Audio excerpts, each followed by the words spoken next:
Hello tacticians, it's Nox here, and so is the Conquest Tournament Arena, and I'm going to take you through a few of my favourite moments that I've had whilst playing. But before I do, I just want to say my usual thank yous, and today they go to Clockwork, Zuki, Rolus Barton, Odots, Tyron, Clatch, Clarion and Ral. All of you have used my friend code and it is very much appreciated, so thank you very much. So let's have a look at some meta teams which are being used. And then following that, I've got a few of my favourite highlights, which have used Vitruvius. So these are the two meta teams I've seen quite frequently in this TA. The second one has really started to take a hold, but I'll talk about that in a second.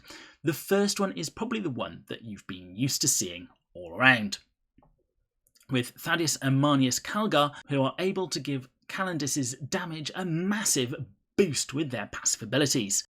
Celestine is just a great character to have to dart around the battlefield, and Rayvast can put down their Overwatch to protect a certain area. This team really does rely on Calendis and Celestine putting out a bunch of pain, and therefore should be the ones targeted.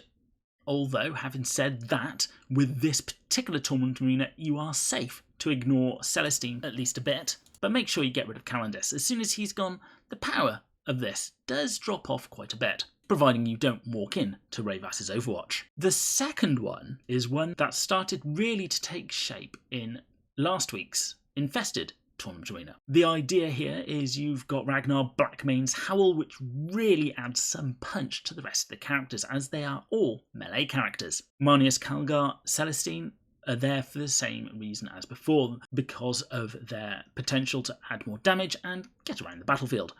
Godswill is a new addition, and it is his makeover that has really made him shine in this team. And the fifth position does seem to be in a bit of flux. I've seen these three, but there have been others. These are just the three that I've seen most commonly. We've got Ulf, Arjak and Ornn Shi, because what's better than howling once? Well, howling twice. And to take care of this one, the strength is really in that howl. If you can kill Ornn Shi or Ragnar before they howl, you really will be taking the wind out of their sails. However, I suppose on a plus note, at least now there are two meta teams rather than just the one that there has been before. All you need to do now is figure out how to face them. And to be honest, although they are meta, you still come across quite a few other variants as you play. And speaking of that, let's see a few of my highlights from this TA. So I'm going second here against Alama, and as you can see, they push all their team forward. Probably not the best. You probably get away with Celestine being pushed forward because she is relatively safe. But for how long? Here I'm moving Vitruvius down, and yeah, he gets shot by Sarkwill, but I know he can take a hit.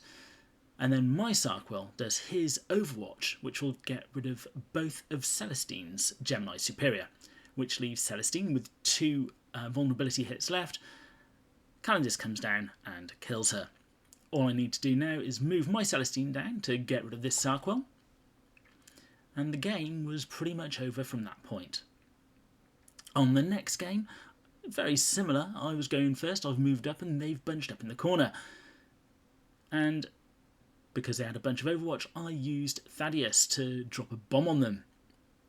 Now, I was thinking about moving Celestine in first, but then I realised they're nicely bunched up, so I'll use Sarkwill.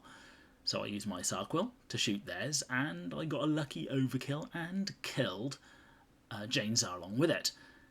And then, again, up I went to try and hit Calendis. Probably the wrong target, but never mind. And then up goes Vitruvius and hit Ulf with an attack, and Calendis then kills Ulf in one shot.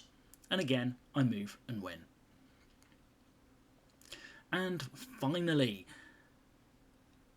I've gone first and bunched up, and the opponents moved in such a position where they're surrounding that middle point.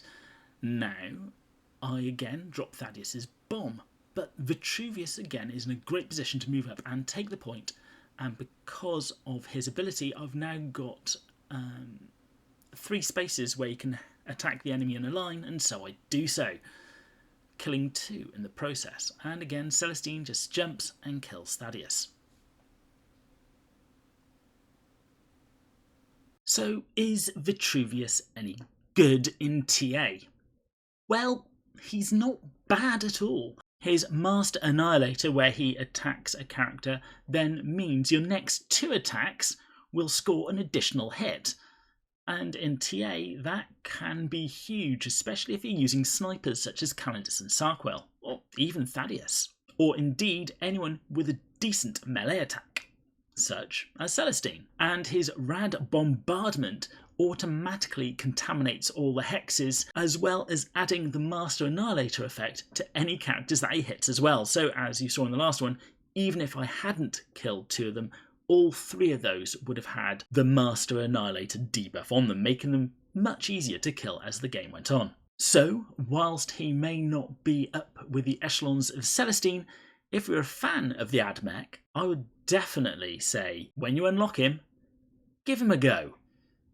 If you like these videos, it would be much appreciated if you would at least think about using my friend code, as it really does help me out. Or if you or your guild are looking for a new home, reach out to any of the guilds shown here. As always, don't forget to like, comment and subscribe, and I'll be seeing you on the battlefield.